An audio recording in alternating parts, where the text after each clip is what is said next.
नमस्ते नरसिंहाय, नमस्ते नरसिंहाय, प्रह्लाद लाद दायिने, प्रह्लाद लाद दायिने। हिरण्यकशिपूर्वक्षः, हिरण्यकशिपूर्वक्षः, शीलटङ्कानखालये, शीलटङ्कानखालये। एतो नरसिंहा परतो नरसिंहा, एतो नरसिंहा परतो नरसिंहा, यतो यतो यामि ततो नरसिंहा, यतो यतो यामि ततो नरसिंहा। बहिर्नरसिंहा हृदये नरसिंहा, बहिर्नरसिंहा हृदये नरसिंहा, नरसिंहमदिं शरणं प्रपत्, नरसिंहमदिं शरणं प्रपते। तव करकमलबरे नखाम् अद्भुतसिंहं दलित हिरण्यकशिपु तनुभिङ्गम् केशवधीता नरहरि रूप, जय जगदीश हरे, जय जगदीश हरे, जय जगदीश हरे। केशवधीता नरहरि रूप, जय जगदीश हरे, जय जगदीश हरे, जय जगदीश हरे। जय नरसिंहदेव, नरसिंहदेव, नरसिंहदेव, जय नरसिंहदेव। जय प्रह्लाद महाराज, प्रह्लाद महाराज, प्रह्लाद महाराज, जय प्रह्लाद महाराज। जय जय प्रभुपाद, प्रभुपाद, प्रभुपाद, जय जय प्रभुपाद। जय जय गुरुदेव, गुरुदेव, गुरुदेव, जय जय गुरुदेव। विघ्नविनाशक नरसिंह भगवान की जय। हरी हरी बोल। प्रह्लाद महाराज की बहुत जय। सुंदर माता जी, बहुत सुंदर माता जी, बहुत बहुत सुंदर माता जी, बहुत सुंदर माता जी, बहुत सुंदर। कृष्णा जय माता माता जी जी। दंडक प्रणाम, सब भक्त को दंडक प्रणाम। ममता माता जी, सबको मेरा दंडवत जी प्रणाम। सबको प्रभु जी नाम अपराध सबको बोलिए। दंडक प्रणाम। जी माता भगवान जी। नाम में 10 अपराध।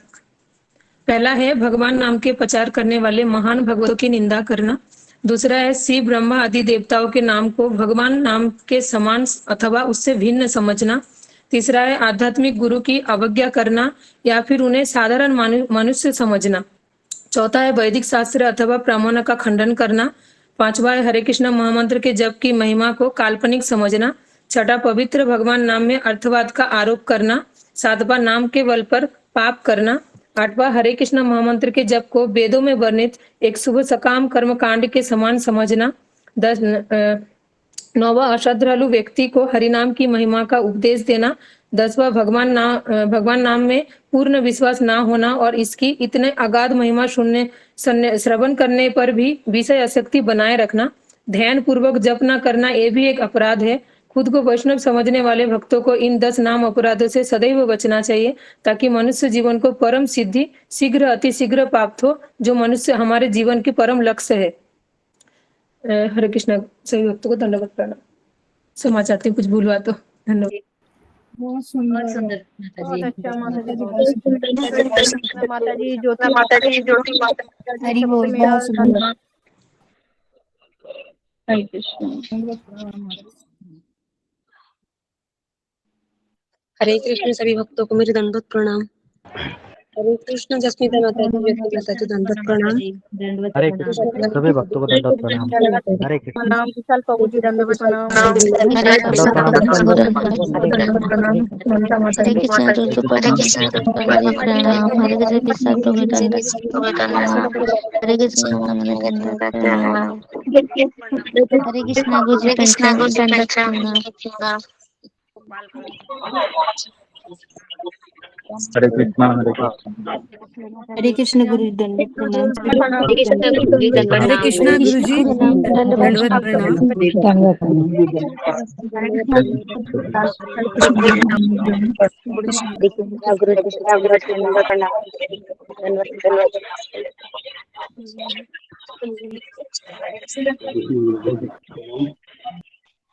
गुरु जी दंडवत प्रणाम, सभी भक्तों को दंडवत प्रणाम। हरे कृष्णा।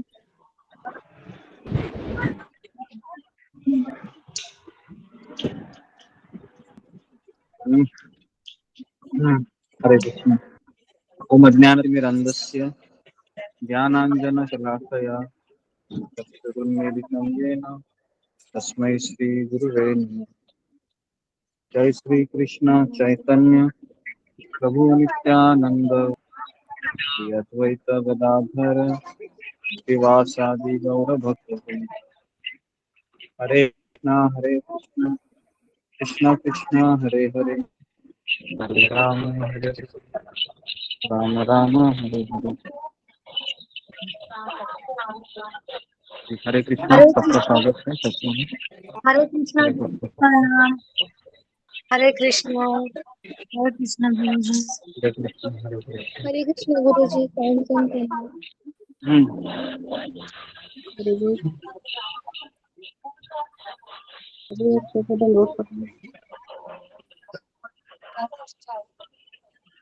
हरे कृष्ण कृष्ण कृष्ण हरे हरे, हरे राम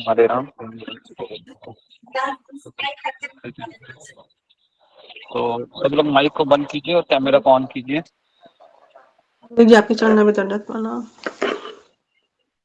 हरे कृष्णा जी। तो श्रुति माता जी माइक म्यूट कीजिए। हरे कृष्ण।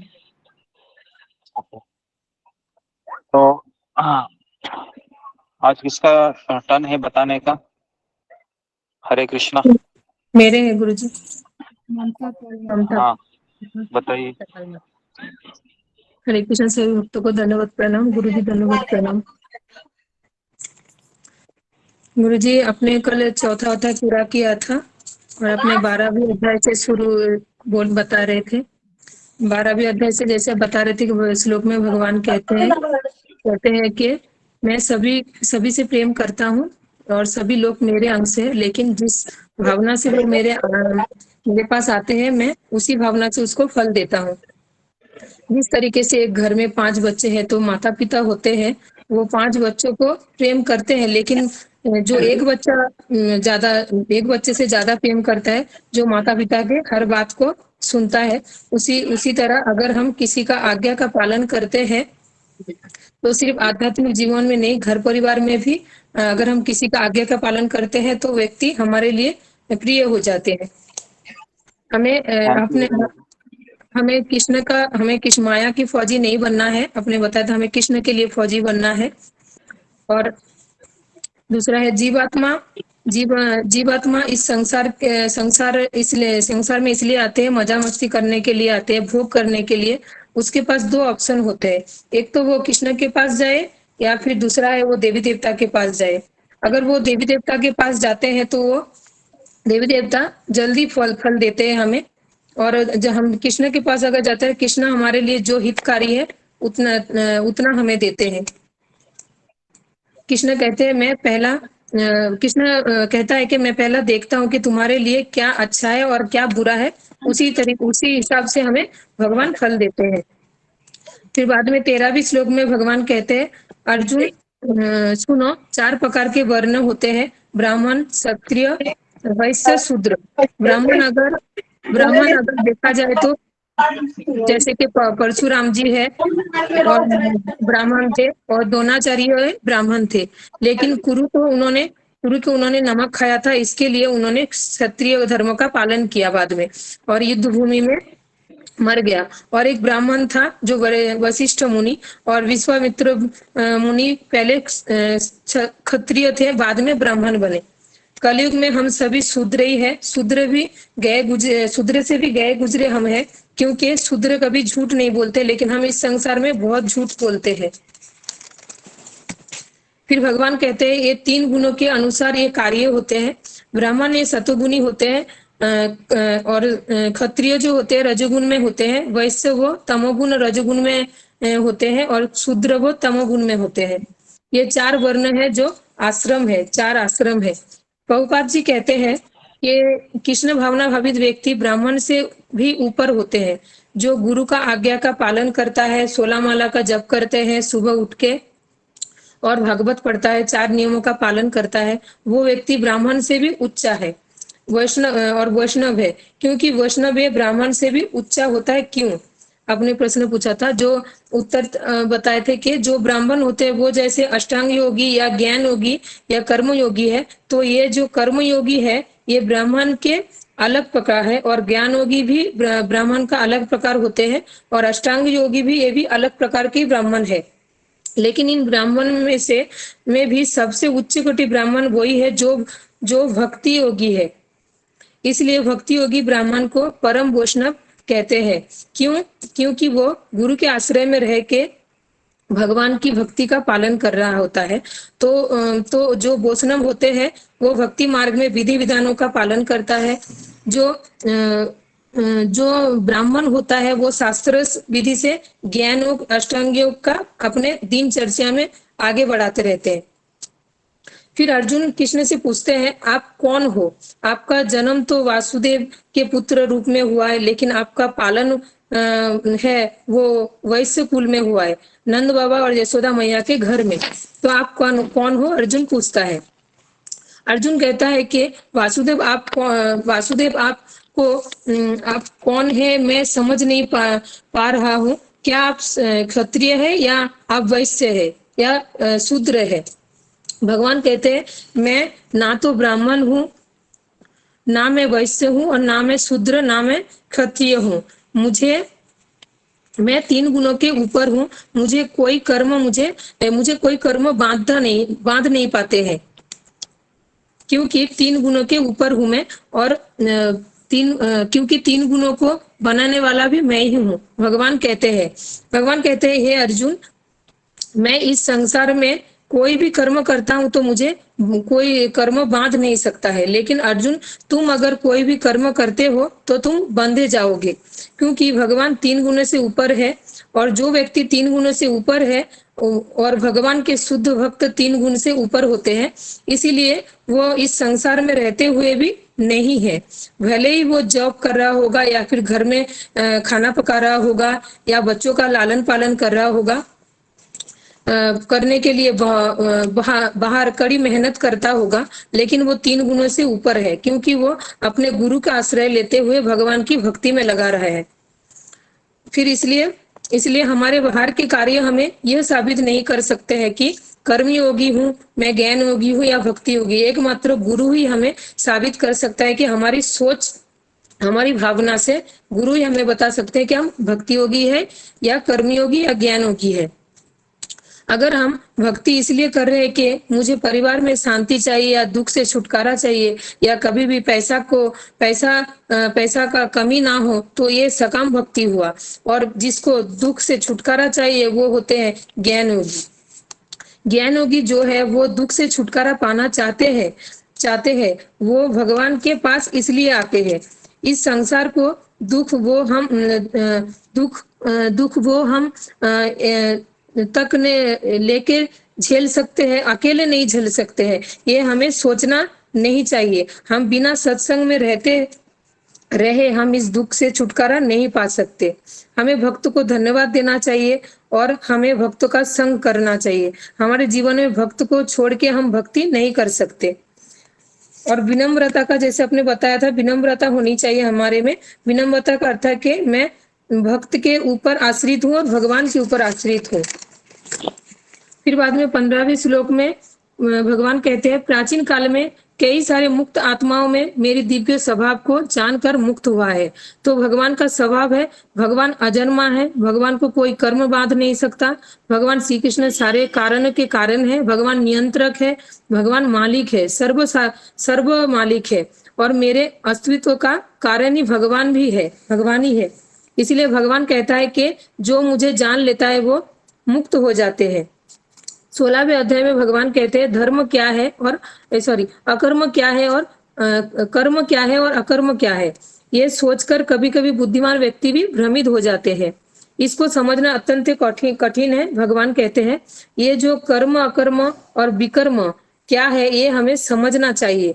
तो अकर्म क्या है आपने बताया था, जो कृष्ण भावना भावित कर्म अकर्म, कृष्ण भावना भावित कर्म को ही अकर्म कहते हैं। इसे व्यक्ति पाप पूर्ण से परे रहते हैं। विकर्म क्या है, विकर्म जो है जैसे जुआ खेलना, नशा करना, मांस खाना, चाय कॉफी या तंबाकू, ये सभी उसमें आते हैं विकर्म में। हम भक्ति आने के पूर्व विकर्म में आते हैं, फिर धीरे धीरे हम अकर्म में लग जाते हैं। बुद्धिमान वही है जो मनुष्य कर्मों के कर्म में अकर्म देखता है और अकर्म में कर्म देखता है। उसमें आपने एक ब्राह्मण का उदाहरण दिया था और एक फैक्ट्री में काम करने वाला वो एक व्यक्ति का उदाहरण दिया था। क्योंकि ब्राह्मण वो मंदिर में जाता है, भगवान का सभी कार्य करते हैं, लेकिन उसमें वो जो पगार मिलता है उसको, वो पगार से वो अपने परिवार के पीछे, अपने के पीछे खर्चा करता है। और जो दूसरा है जो फैक्ट्री में काम करता है, कड़ी मेहनत करते हैं दिन भर, तो उसमें जो पगार उसको जो मिलता है उसमें से कुछ प्रतिशत वो भगवान को देते हैं। तो वही व्यक्ति एकमात्र वो कर्म में अकर्म देखता है जो फैक्ट्री में काम करते हैं, दूसरा वाला व्यक्ति। फिर आपने बताया था कि ज्ञानी व्यक्ति वही है जो दूसरों के संतुष्टि के लिए कार्य करता है और अज्ञानी व्यक्ति वही है जो उसका हर प्रयास खुद के लिए होते हैं, अपने संतुष्टि के लिए होते हैं। 20वें श्लोक में भगवान कहते हैं कि जो व्यक्ति आसक्ति को छोड़ देता है वो सारे कर्म में रहकर भी, व्यस्त रहने पर भी वो कर्म बंधन से आड़ नहीं आते हैं। मतलब अगर हम घर ओके, हरे कृष्णा, धन्यवाद ममता माता जी। हरे हरी कृष्णा। बोल माता जी, बहुत अच्छा बताया। हरी बोल माता जी, बहुत सुंदर बोला। हरी बोल माता जी, हरी बोल, हरी बोल।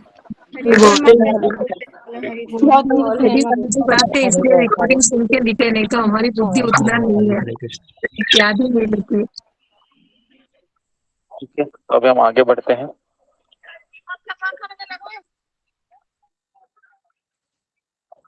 आज हम देखेंगे कि किस तरह से हम चौथे अध्याय को समझ सकते हैं या हम याद रख सकते हैं अत्यंत शॉर्टकट तरीके से। तो इसके लिए आज का सेशन इम्पोर्टेंट है ताकि हम चौथे अध्याय को समझे कि चौथे अध्याय में कृष्ण अर्जुन को क्या बताना चाह रहे थे। जी, तो आपके सामने स्क्रीन में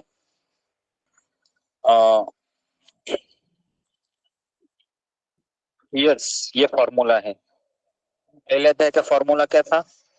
डाउट, DOUBT।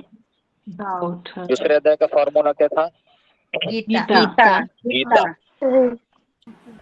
तीसरे अध्याय का फॉर्मूला क्या था? ट्री, पेड़। ओके। और चौथे अध्याय का फॉर्मूला है यस। यस, ज्ञान योग है। तो ठीक है, तो अभी हम देखेंगे ये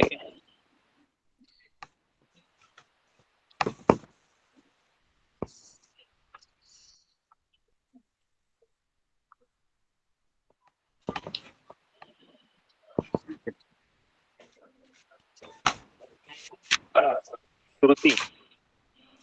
तो ज्ञान को आपके सामने देखो, एक कान दिखाई दे रहा है।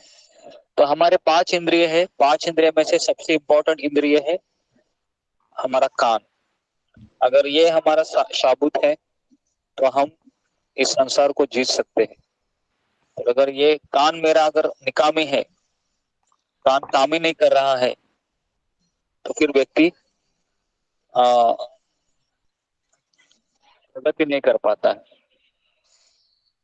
क्योंकि व्यक्ति तभी प्रगति कर पाता है जब वह सुनता है।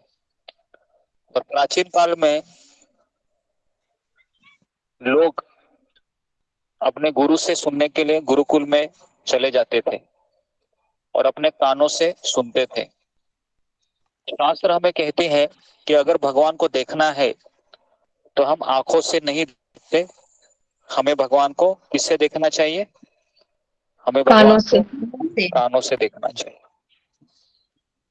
तो इसके लिए जिस व्यक्ति ने ये समझ लिया है कि आंखों से लिया हुआ ज्ञान मुझे हमेशा गलत दिशा में धकेल सकता है और कानों से सुना हुआ ज्ञान हमेशा मुझे सही रास्ते पर ले जा सकता है, तो वह इस संसार का बुद्धिमान व्यक्ति है। कलयुग में अधिकांश लोग हैं वह आंखों पर देखी हुई चीजों पे ज्यादा भरोसा करते हैं, लेकिन कानों से सुनी हुई चीजों को हम इतना गंभीरता से नहीं लेते हैं। लेकिन शास्त्र को श्रुति कहा गया है वो इसलिए है क्योंकि पहले गुरु है शिष्य को ज्ञान देते थे और शिष्य उसको कानों से सुनकर अपने हृदय में धारण करते थे। लेकिन आज अगर हम, और कभी भूल नहीं जाते थे, अगर आप उनको 1 महीने के बाद भी अगर बोलेंगे कि इस तारीख को आपके गुरु ने आपको क्या ज्ञान दिया था, तो वो आपको बता सकते हैं। लेकिन आजकल हम देखते हैं कि हमारी स्मरण शक्ति इतनी ज्यादा ही बिगड़ी हुई है कि 1 हफ्ते पहले अगर मैं आपको पूछूं कि मैंने क्या सिखाया था, तो कोई मुझे बता सकता है? 1 महीने पहले, है ना, 1 महीने पहले या फिर 15 दिन पहले, तो असंभव जैसा लगेगा आपको, है ना। 15 दिन पहले मैंने क्या सिखाया था इसी दिन पे, बहुत मुश्किल है उत्तर देना। अगर मैं आपको पूछूं कि आपने 1 हफ्ते पहले दोपहर के दिन कौन सा लंच किया था सब्जी में, तो वो सब्जी भी आपको याद आएगी? नहीं याद आएगी, है ना। तो 2 दिन पहले का भी मैं आपको बोलूं कि 2 दिन पहले आपने ब्रेकफास्ट में क्या खाया था, तो उसके लिए भी आपको सर खुजाना होगा क्योंकि याद ही नहीं है। इसलिए श्रुति का अर्थ क्या है? जिसे सुना जाए। तो ज्ञान हमें आंखों से प्राप्त होता है या कानों से? तो इसका उत्तर क्या है? कानों से हमको ज्ञान प्राप्त होता है, आंखों से नहीं। ठीक है, तो इसलिए हमने देखा है कि अंधा व्यक्ति भी बुद्धिमान होता है। हमारे राधा गोपीनाथ मंदिर में एक अंधा भक्त है, अंधे है, आंखें नहीं है, लेकिन इतने सुंदर प्रवचन सुनता है और इतना प्रवचन अच्छा बोलता भी है और प्रश्न भी अच्छे पूछते हैं। तो मैंने खुद आंखों से देखा है ऐसे भक्त को, जिसकी आंखें नहीं है लेकिन कान बहुत तीक्ष्ण है। नेक्स्ट।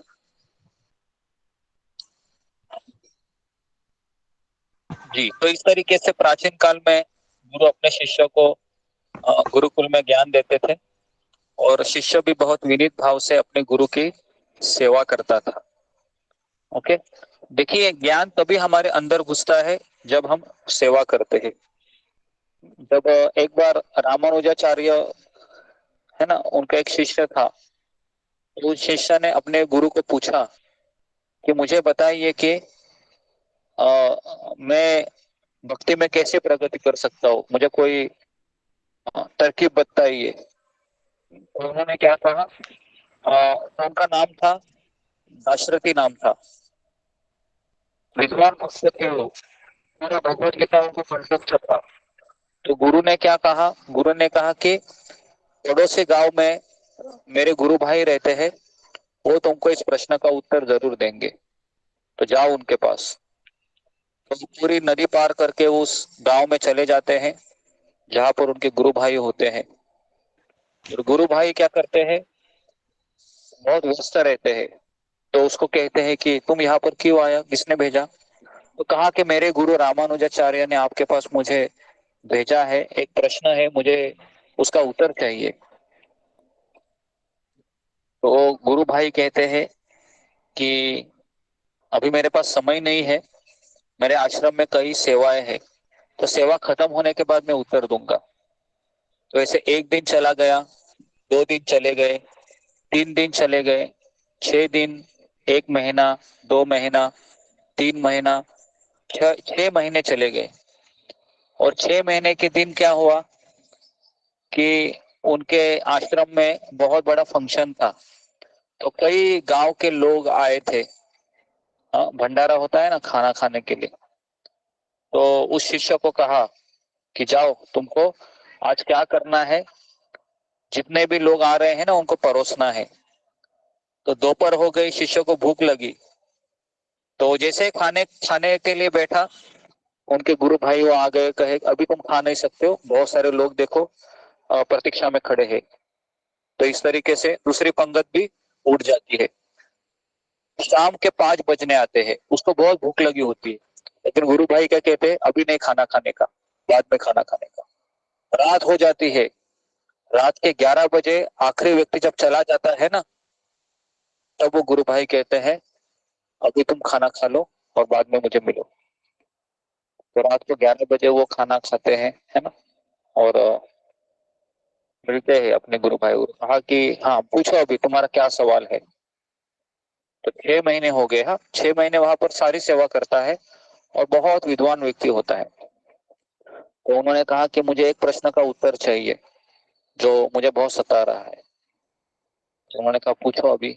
तो उसने कहा कि मुझे ये जानना है गुरुदेव कि एक वैष्णव होता है वो कैसे होता है, एक वैष्णव कैसे होता है।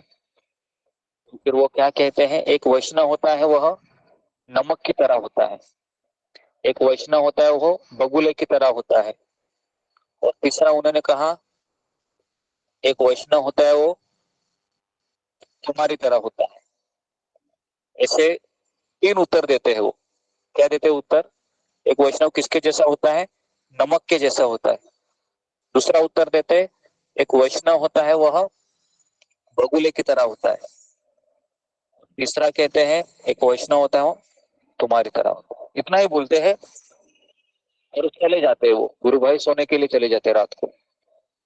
अब ये शिष्य कहता है कि 6 महीना मैंने यहाँ पर इतना सेवा किया, लेकिन 1 मिनट में ही उत्तर दिया, मुझे समझ में नहीं आया। तो उसने गुरु भाई को उनके जो गुरुदेव थे उनके भाई को कहा कि मुझे इसका तात्पर्य जानना है। तो उन्होंने कहा कि आपके गुरु है ना, आपको तात्पर्य बताएंगे, जाओ अभी। तो इस तरीके से 6 महीने के बाद वो अपने गुरु को मिलने जाता है आश्रम में। और वापस जब उसके गुरु सुनते हैं रामानुजाचार्य कि क्या कहा मेरे गुरु भाई ने, तो उन्होंने कहा एक वैष्णव है ना नमक की तरह होता है, और कहा कि एक बगुले की तरह होता है, और तीसरा कहा कि वो मेरे तरह होता है। तो मैं समझ नहीं पाया, गुरुदेव आप मुझे इसका तात्पर्य बताएंगे। तो वो क्या कहते हैं, वो कहते हैं कि एक वैष्णव नमक की तरह होता है, इसका अर्थ क्या है कि नमक होता है ना, वह क्या करता है, खाने का स्वाद बढ़ाता है, और नमक क्या करता है, अपने अस्तित्व को ही मिटा देता है। हाँ बराबर है। अगर खाना अच्छा होता है तो कोई बोलता है कि नमक अच्छा था इसके लिए खाना अच्छा बना, कोई बोलता है ऐसे, कोई नहीं बोलता है। सब लोग किसकी तारीफ करते हैं, उस सब्जी की तारीफ करते हैं या मसाले की तारीफ करते हैं। तो इसी तरह से एक वैष्णव होता है वो नमक की तरह होता है, वो हमेशा अपना जीवन है वह दूसरों के लिए जीता है, इसके लिए एक वैष्णव है नमक की तरह होता है। तो इस तरीके से उत्तर देते हैं। अभी दूसरा कहते हैं एक वैष्णव होता है वो बगुले की तरह होता है। बगुला रहता है ना, वह क्या करता है, वह पानी में खड़े रह के प्रतीक्षा करता है, छोटे छोटे मछली को क्या करता है वो जाने देता है। जब बड़ी मछली आती है तो वो क्या करता है, वो तुरंत उसको पकड़ लेता है। हाँ देखा है आपने, अगर नहीं देखा है तो यूट्यूब में बहुत सारे वीडियो है, देख लीजिए, है ना। तो अभी इससे क्या वो सीख देते हैं कि हमें छोटे छोटे परेशानियों से विचलित नहीं होना चाहिए। एक वैष्णव होता है ना, छोटी छोटी मछलियां है, ये छोटे छोटे समस्याएं घर के, तो उसे विचलित नहीं होना चाहिए हमें। और जब बड़ी समस्या हो आती है तो एक वैष्णव क्या करता है, भगवान को पुकारता है, कृष्ण को पुकारता है। तो इसके लिए ये जो बड़ी मछली है ना, उसकी प्रतीक्षा में रहना, इसका अर्थ क्या है, वो हमेशा भगवान के शरणागत अवस्था में रहता है। तो ये हम बगुले से सीख सकते हैं। और बगुले का और एक गुण है कि बगुला नहीं कहते उसको, हंस कहते। हंस को देखा है आपने, वह पानी से उसको अगर दूध को मिक्स करके दिया जाए तो हंस क्या करता है, हंस है वो पानी और दूध अलग पानी कर देता है, दूध को पी लेता है। जी। तो उसी तरह से एक वैष्णव होता है, वह कोई भी चीज पढ़ता भी है, कोई भी चीज सुनता भी है, तो उसको पता है मुझे उसमें से कितना लेना है, कितना छोड़ना है। तो इसके लिए वैष्णव एक हंस की तरह भी होता है। और तीसरा कहते हैं वैष्णव तुम्हारी तरह होता है। तो इसका तात्पर्य में समझ में नहीं आया। तो उसके गुरुदेव कहते हैं तुमने एक प्रश्न का उत्तर जानने के लिए 6 महीना तुम क्या किया, मेरे गुरु भाई के पास सेवा किया, है ना। कभी तुमने सवाल नहीं पूछा, विनम्रता तुमने दिखाई। इसके लिए एक वैष्णव किसके तरह होता है, तुम्हारी तरह होता है। समझ में आ रहा है? इतना सुंदर ये कथा है, इसमें हमको बहुत चीजें सीख सकती है ना। तो इसलिए कभी कभी गुरु है ना, ये समझ में नहीं आता है कि ये मुझे अभी ऐसा क्यों कह रहा है ना। अगर उसके जगह होता या उसकी जगह कोई दूसरा व्यक्ति होता तो क्या बोलता था, अरे इतना प्रश्न, एक प्रश्न है, इसके लिए मैं 3 महीना 2 महीना और रगड़ रहा हूँ, है ना। किसी को मेरी पड़ी नहीं है, ना कोई मुझे उत्तर आ रहा है, ना कोई मुझे व्हाट्सएप मैसेज का रिप्लाई आ रहा है, बराबर है। ये कैसा गुरु है। तो इस तरीके से हम उसी समय हमारा मन बहुत कुछ सोचता है। लेकिन ये जो अभी मैंने कथा बताई ना, इसमें बहुत सारे लेसन है। इसमें एक लेसन है कि प्रतीक्षा ही हमें रास्ता दिखाती है। जिसके पास प्रतीक्षा करने का धैर्य है, धैर्य, है ना, जिसके पास धैर्य है वही व्यक्ति भगवान को प्राप्त कर। और जो अधीर है, रिप्लाई नहीं आया, रिप्लाई नहीं आया, क्या हो गया, क्या हो गया, हमेशा तो रिप्लाई करते हैं, ये क्या हो गया, है ना। तो इस तरीके से फिर वो व्यक्ति अपराध कर देता है। इसके लिए एक शिष्य का सबसे बड़ा बीमारी होता है कि वो गुरु से ज्यादा अपेक्षा करता है फिर। और फिर वो जब गुरु से अपेक्षा करता है तो फिर उसका सर्वनाश हो जाता है। क्योंकि गुरु शिष्य से अपेक्षा कर सकता है उसकी सेवा की, भगवान की सेवा की, लेकिन शिष्य गुरु से कोई अपेक्षा नहीं रख सकता, उसको निस्वार्थ भाव देना पड़ता है। तो इस तरीके से ये हो गया जो गुरु शिष्य का जो एक रिलेशन है, ये कानोस के द्वारा हमको पता चलता है। नेक्स्ट, उसके बाद है कि जो हम कानों से सुनते हैं, सुनने के बाद क्या करना है, आत्मसात करना है, और उसके बाद उसको स्मरण करना है। ये 3 चीजें होती है। हम क्या करते हैं, एक कान से सुनते हैं और दूसरे कान से निकल जाता है। इसके लिए हमारी संस्था का नाम क्या है, इस्कॉन। इस्कॉन का अर्थ पता है क्या है? एक कान से सुन, इस कान से उस कान तक, पता है इस्कॉन का अर्थ क्या है? इस कान से लेके उस कान तक। कभी कभी ऐसा हो जाता है, तो इसके लिए हमें क्या करना चाहिए, अंदर घुसना चाहिए। अंदर कभी घुस सकता है ये ज्ञान, जब हम आत्मसात करेंगे, स्मरण करेंगे, जब हम लिखेंगे। आज कितने लोग लिख रहे हैं बताओ जरा, सबका जरा नोटबुक बताओ जरा ऐसे, कि कोई लिख रहा है। जी, वेरी गुड। जो लिख रहे हैं, है ना, उनके लिए, है ना, मेरे बहुत सारे आशीर्वाद है, बहुत सारे, मैं उनको सब कुछ दे सकता हूँ, अपने आप को भी दे सकता हूँ मैं, जो लिख रहा है उसको। क्योंकि मैं इतना, है ना, गला फाड़ फाड़ के रोज बोलता हूँ, लेकिन अगर आप उतना भी नहीं कर सकते हो तो मैं समझूंगा कि किस तरह से ये आप प्रगति करोगे। तो हमें एटलीस्ट उस समय अगर नहीं है नोटबुक, अगर आप कोई दूसरी जगह है, तो घर में जाने के बाद हम रिकॉर्डिंग सुन के तो लिखना ही चाहिए और भेजना चाहिए और पूछना चाहिए। कल आपने प्रवचन में ये बोला था, तो मुझे बताइए, समझ में नहीं आया, इस शब्द का अर्थ क्या है। ऐसा सवाल मुझे कोई पूछना ही नहीं है, लेकिन ये होना चाहिए। ओके, तो इस तरीके से सुनने के बाद स्मरण करना, आत्मसात करना आता है। नेक्स्ट, ओके, उसके बाद है गुरु क्या करता है, शिष्य को ज्ञान प्रदान करते हैं। नेक्स्ट, ओके, तो इसको कहते हैं दिव्य ज्ञान। नेक्स्ट, जी, तो इस प्रकार भगवान कहते हैं ये ज्ञान होता है वो गुरु शिष्य परंपरा से नीचे आता है ये ज्ञान ना किसी मार्केट में मिलता है, ना किसी दुकान में मिलता है, और ना किसी संस्था में ये प्राप्त किया जाता है। जो गुरु शिष्य परंपरा के द्वारा ही यह ज्ञान नीचे तक आता है। और भगवान कहते हैं कि हे अर्जुन, समय के प्रभाव से ये परंपरा लुप्त हो गई थी, इसलिए मैं वापस तुमको ये विज्ञान बता रहा हूं। नेक्स्ट। तो पहला ई है सनातन ज्ञान, श्लोक क्रमांक 1 से लेकर 10 तक। तो पहला ई है, तो ये ई का फुल फॉर्म क्या है? तो एजुकेशन। ओके, तो पहला ई है इटर्नल नॉलेज। Eternal knowledge. हाँ, इटर्नल। हाँ, इटर्नल, बराबर। इटर्नल, इटर्नल मतलब शाश्वत ज्ञान, सनातन। श्लोक क्रमांक 1 से लेकर 10 तक। तो ये जो ज्ञान है, ये जब सृष्टि का निर्माण हुआ था, तेने ब्रह्म हृदय आदि कवये मुह्यंति यस्सूरय। तो सबसे पहले ये वैदिक ज्ञान भगवान ने ब्रह्मा जी को दे दिया हृदय में। फिर ब्रह्मा जी ने यह ज्ञान नारद मुनि को दिया, और नारद मुनि ने अपने शिष्य व्यासदेव को दिया। व्यासदेव जी ने अपने शिष्य मध्वाचार्य को दिया, और मध्वाचार्य ने फिर है ना, उनके शिष्य, और इस तरीके से ये ऐसी भक्तिवेदांत स्वामी प्रभुपाद तक आया है।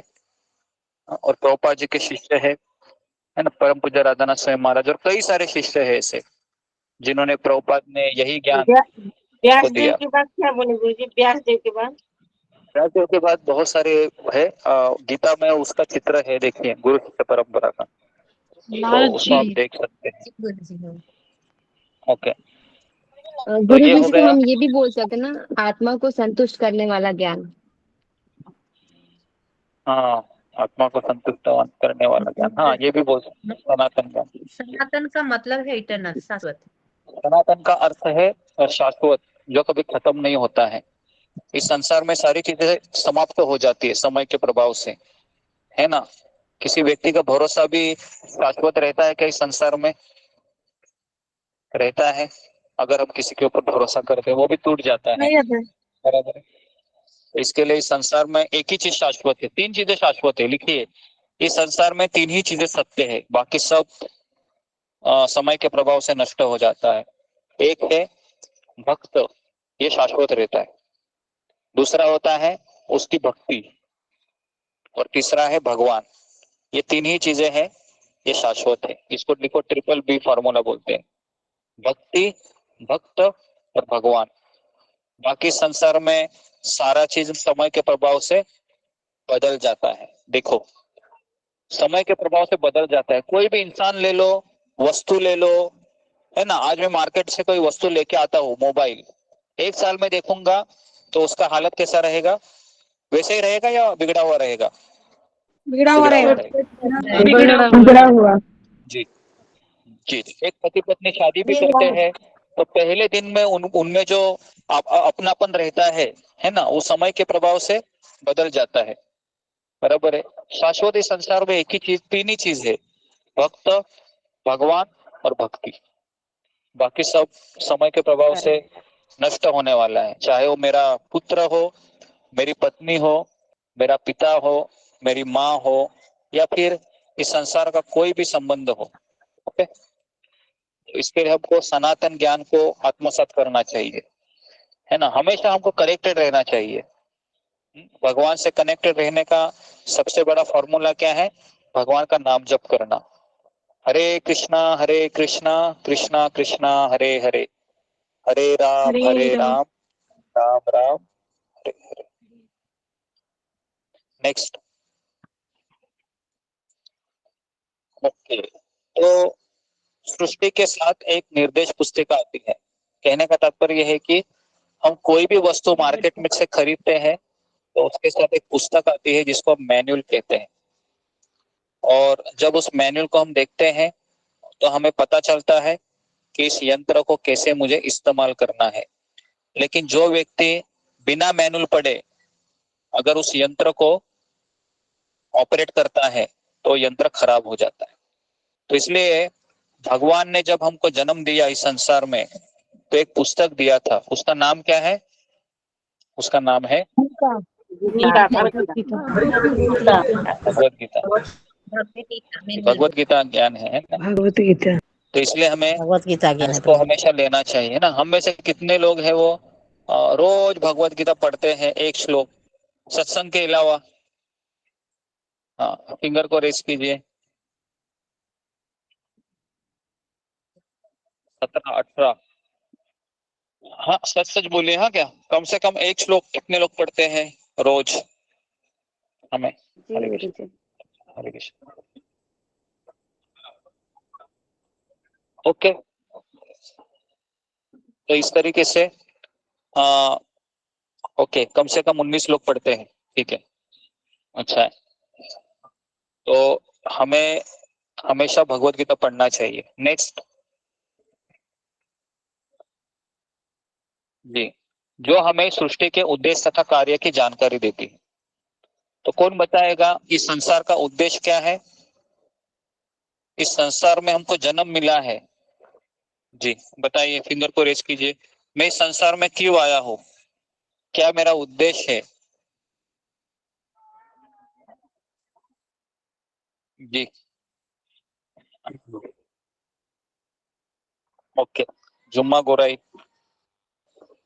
हरे कृष्ण गुरु जी, दंडवत प्रणाम सभी को, मेरे दंडवत प्रणाम। गुरु जी, हम आत्मा है। हम इस 3 गुणों के प्रभाव में हम भूल चुके हैं कि हम आत्मा है, हम शरीर मानते हैं। लेकिन जब हमें सदगुरु मिले हैं, भगवान के सतनाम हरे कृष्ण महामंत्र जपा करते हैं, तो हमें ये पता चलते है गुरु के माध्यम से कि हम भगवान के शाश्वत सेवक है और हम इस जगत में आए हैं भगवान की सेवा करने के लिए। तो एक जब हमें गुरु मिलते हैं तभी हमें पता चलता है। हरे कृष्ण गुरु जी। ओके, नेक्स्ट ममता पाल। हरे कृष्णा गुरु जी, दंडवत प्रणाम। जैसे जुमा माता जी ने बताया वही है। हमारे गलती की वजह से आए जरूर करके, लेकिन हमारे हमें इस जन्म में गुरु मिला। आखिर अगर हमें पता चला कि हमें भगवान यही हमारा लक्ष्य है और यही हमारा जीवन मतलब यही है, भगवान की केवल में सेवा करें। धन्यवाद। ओके जी, तो इसका उत्तर क्या है कि इस संसार का उद्देश्य क्या है? कि संसार को जेल की तरह बताया जाता है। जेल मतलब क्या है? कारागृह। कारागृह में कोई व्यक्ति सुखी नहीं रह सकता है ना। कारागृह में व्यक्ति क्यों नहीं सुखी रहता है? क्योंकि कारागृह में हमको क्या मिलता है? दुख मिलता है, पनिशमेंट। और अगर कोई कारागृह में अगर आपको ये कहे कि मैं आपको कारागृह में बिरयानी दूंगा और कोल्ड ड्रिंक दूंगा, तो ऐसा होता है या नहीं होता है? कारागृह में आपको कोल्ड ड्रिंक मिलता है, नहीं होता है, नहीं होता है। नहीं होता है ना। तो इसके लिए आजकल के जो एडवर्टाइज है ना, जितने भी हम विज्ञापन देखते हैं टीवी में मोबाइल में, वो कैसे है? वो कारागृह में कोल्ड ड्रिंक और बिरयानी देने जैसा। समझ में आ रहा है? ऐसा होगा क्या कभी? ऐसा कभी नहीं होगा। अगर ऐसा होता था तो सारी दुनिया है वह सुखी हो जाती थी। तो इसके लिए इस संसार का एक ही उद्देश्य है। क्या उद्देश्य है वो? मुझे यहाँ से निकलना है। कितने लोगों का इच्छा होता है कि मैं यहीं पर रहूं परमानेंटली इसी संसार में? मुझे संसार बहुत अच्छा लगता है, इतना अच्छा लगता है कि ऐसा लगता है कि मैं इधर ही मरूं, इधर ही जीऊं। तो ऐसा कोई है? गुरु जी, माया के वश में आते हैं तो लगता है, उसके बाद कृष्ण में आते हैं तो फिर नहीं लगता। ठीक है, तो इसके लिए हम जब सत्संग में आते हैं तो तभी हमको लगता है कि मैं कैदी हूँ इस जेल का। बराबर है। सत्संग नहीं सुनते तो क्या लगता है हमें कि मैं कौन हूँ? माया का फौजी हूँ। लगता है ऐसे? मैं भी कौन हूँ? जी जी गुरु जी। माया का फौजी हूँ, ऐसा लगता है। और सत्संग में आने के बाद क्या लगता है? मैं कौन हूँ? मैं कृष्ण, मैं कैदी हूँ, कृष्ण को भूल गया हूँ। इसलिए बहुत जरूरी है इस चीज को समझना। ठीक है, नेक्स्ट।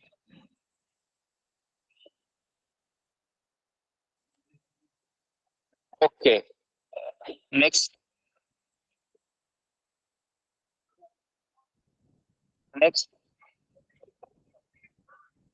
ओके जी, नेक्स्ट। इसके लिए योग्य एवं संत पुरुषों द्वारा पूरे ब्रह्मांड में इस ज्ञान का प्रसार किया जाता है। तो ये ज्ञान का प्रसार कहाँ किया जाता है? जब कोई साधु संत है अपने जीवन में आता है। तो इसके लिए एक बार की याद है कि एक व्यक्ति थे, उन्होंने देखा कि 3 औरत है ना, उनका रूप है वो तेजहीन हुआ है, उनका शरीर कुरूप हुआ है और तीनों का मुखड़ा काला है, एकदम काला हो गया है। और ये तीनों लड़कियां हैं, औरतें हैं, एक ऋषि के आश्रम में जाती है और उस ऋषि से वह भागवत सुनती है, कथा सुनती है और उसके थोड़े समय के बाद ही वह 3 औरतें हैं, अतिशय सुंदर रूप से वह ऋषि के आश्रम से बाहर आती है। 3 औरतें कौन होती है पता है आपको? वो 3 औरतें होती है गंगा जमुना सरस्वती। तो जैसा आज हमने गंगा स्नान किया तो मुझे ये कथा याद आ गई, क्योंकि गंगा जी कहती हैं कि इतने सारे लोग मेरे में स्नान करते हैं और सारे अपने पाप है वो मेरे अंदर छोड़ जाते हैं और मैं क्या हो जाती हूँ, मैं गंदी हो जाती हूँ। तो मेरा अपना गंदापन हटाने के लिए मुझे क्या करना होता है? मुझे किसी ऋषि के संग की आवश्यकता पड़ती है, मुझे भी सत्संग करना पड़ता है। तो गंगा जमुना सरस्वती ये तीनों कहाँ जाती हैं? ऋषि के आश्रम में जाती है ना। तो इसके लिए मुझे बताइए, अगर आपके पास 2 ऑप्शन दिए जाए, एक जगह पर कोई गीता भागवत सुना रहा है भगवान का भक्त और दूसरी जगह उसी समय पे आपको गंगा में ठंडा ठंडा पानी से स्नान करने के लिए आमंत्रित किया जा रहा है, हाँ, तो हम कहाँ जाना पसंद करेंगे? अभी गर्मी का समय है ना, गीता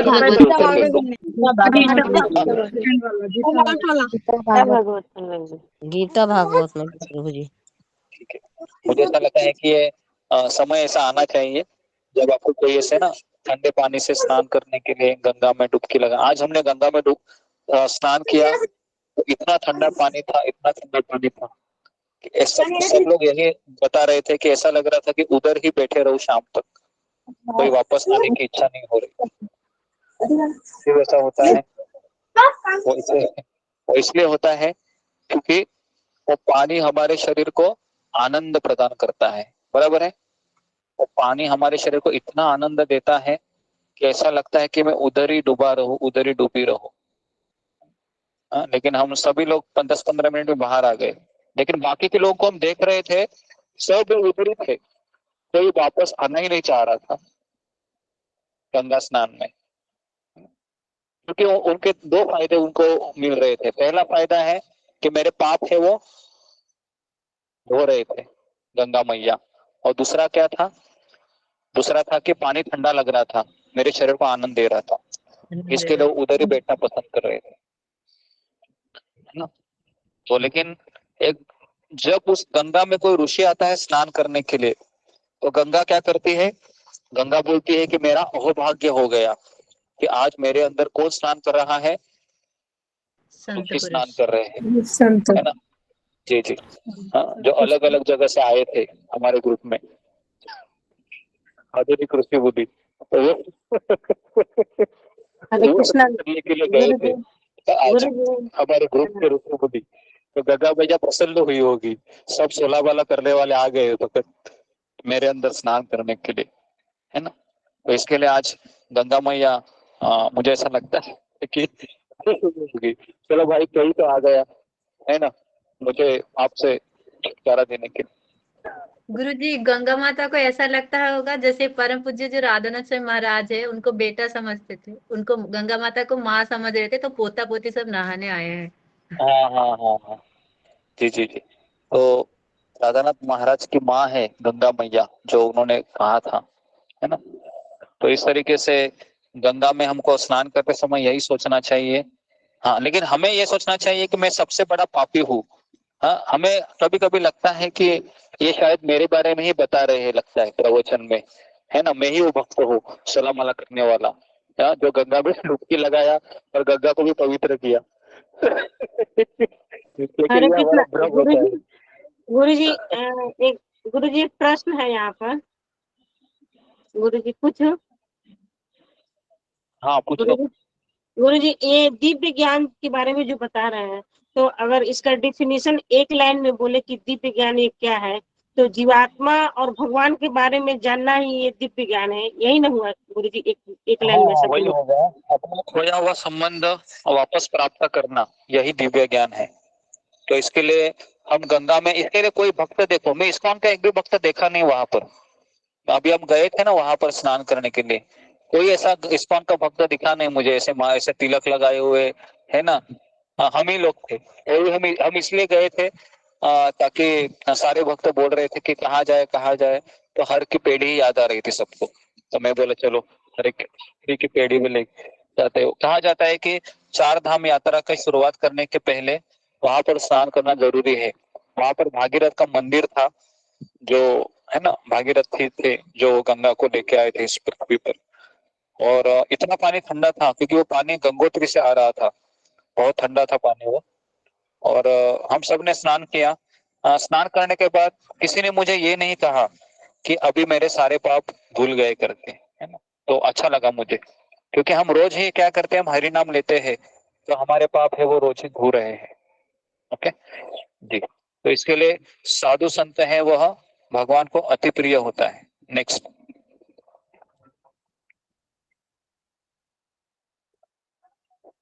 ओके, तो इसके लिए ये भौतिक सृष्टि एक प्रकार से विश्वविद्यालय के समान है। शिल प्रभुपाद कहते हैं हमारा इस्कॉन का हर एक मंदिर है वह कैसे है, पाठशाला की तरह है। यहाँ पर हम सिखाते हैं गीता क्या है, भागवत क्या है। कई मंदिरों में लोग जाते हैं, वो किसके लिए जाते हैं, केवल दर्शन के लिए और प्रसाद खाने के लिए, बराबर है।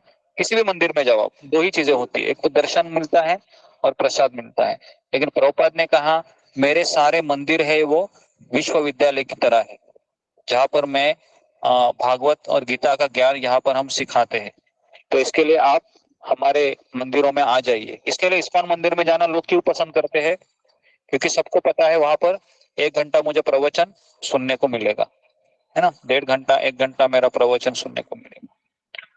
नेक्स्ट।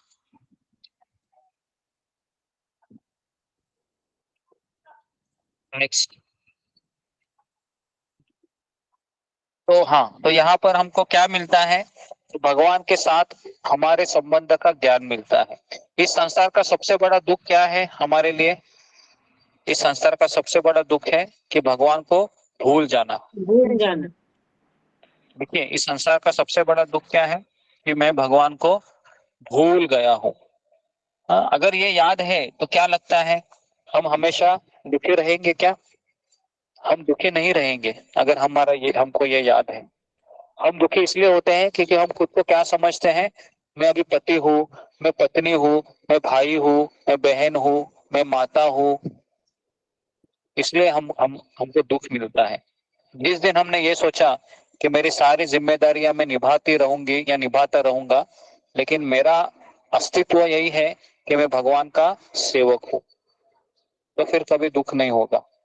इस संसार में दुख नाम की कोई चीज नहीं है, दुख केवल एक ही है, भगवान को भूल जाना। Okay next. तो संसार में धर्म की स्थापना करने के लिए भगवान कहते मैं आता हूं, और अधर्म का नाश करने के लिए आता हूं। नेक्स्ट।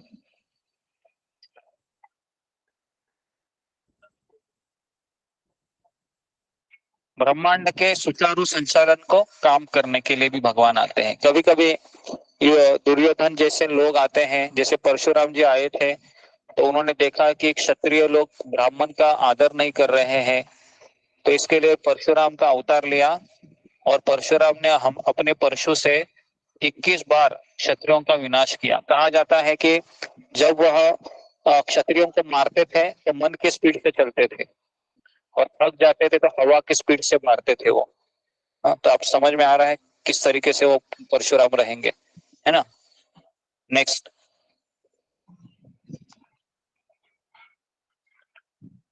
भगवान कहते हैं मैं समय समय पर यहाँ पर प्रकट होता हूँ। नेक्स्ट। तीसरा दूसरा है ए मतलब सही ज्ञान। 11 श्लोक क्रमांक 11 से लेकर 15 तक सही ज्ञान, एक्यूरेट नॉलेज। Next,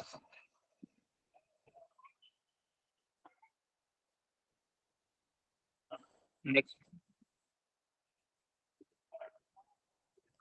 okay. तो सनातन शिक्षण पद्धति यही है कि एक गुरु शिष्य परंपरा से ये ज्ञान आता है, और प्रामाणिक गुरु शिष्य परंपरा तभी पहचानी जा सकती है जब हमारे अंदर परिवर्तन हो रहा है। अगर मैं रोज गीता भागवत सुनने के बाद भी मेरा मांसाहार है वो चल ही रहा है, मेरा चाय कॉफी भी चल रहा है, तो समझने का कि कुछ तो गड़बड़ है। लेकिन कभी कभी हमारे अंदर भी गड़बड़ होती है। हमको ज्ञान तो अच्छा मिल रहा है, लेकिन मुझे चाय कॉफी से बहुत लगाव है। तो इसके लिए हमारे इस्कॉन में काफी लोग आते हैं ना, तो प्याज लहसुन जल्दी छूट जाता है, मांस खाना भी छूट जाता है, लेकिन चाय कॉफी छूटता है क्या? नहीं छूटता है ना। बहुत टाइम लगता है चाय कॉफी छूटने को। क्योंकि बेचारे अंग्रेज लोग आए थे, है ना, 150 साल पहले। हाँ, वो यहाँ पर हमको एक गिफ्ट देके गए। कौन सा गिफ्ट है वो? चाय चाय कॉफी। इसके लिए अंग्रेज लोग बेचारे सब कुछ लेके चले गए, लेकिन एक चीज बहुत अच्छी हमको देके गए हैं, आज तक हम उसको भुगत रहे हैं, है ना। कौन सा है वो? चाय है। तो इतना अच्छा लगता है कि पूछो मत, है ना। तो अभी हम ज्यादा याद नहीं कर रहे हैं उसकी, क्योंकि बहुत सारे भक्तों ने चाय छोड़ दी है ना। गुरुदेव, वो सारा धन संपत्ति लूट के ले गए, है ना, लेकिन हमारा ज्ञान नहीं लूट के लेके जा पाए। हाँ हाँ, जी जी जी जी। गीता तो इसके लिए भागवत फिर भी नहीं एक बार छूटी। हाँ जी जी जी, सब कुछ लूट के गए, लेकिन गीता को, ज्ञान को लेके नहीं जा सकते। इसके लिए प्रभुपाद जी लंदन में चले गए, इंग्लैंड में, अंग्रेजी लोगों के देश में, और प्रभुपाद को पूछा उन्होंने कि आप यहाँ पर क्यों आए हो? हमारा हमारा धर्म है क्रिश्चियन धर्म, हम यहाँ पर खुश है, आप यहाँ पर क्यों आए हैं? तो प्रभुपाद ने कहा, आपने हमारे देश के ऊपर 150 साल राज किया, आपने हमारे देश का हर चीज लेके गए और यहाँ पर आपने उसको स्थापित किया, लेकिन एक चीज आप लेना भूल गए, वो मैं आपको देने के लिए आया हूँ। तो इस तरीके से प्रभुपाद उत्तर देते थे। वो क्या था ज्ञान? वो था यही सनातन शिक्षण पद्धति, गीता भागवत का ज्ञान। तो प्रभुपाद उत्तर देने में बहुत माहिर थे। अगर हम होते तो क्या बोलते थे? हम कुछ नहीं बोल पाते थे, है ना। जी, तो इसके लिए प्रभुपाद जी बहुत स्मार्ट थे। भले ही 70 साल की उम्र में थे, लेकिन उनको पता था किसको कैसे उत्तर देना है। नेक्स्ट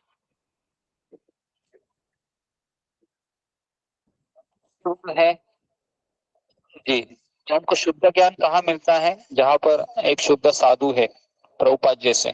नेक्स्ट,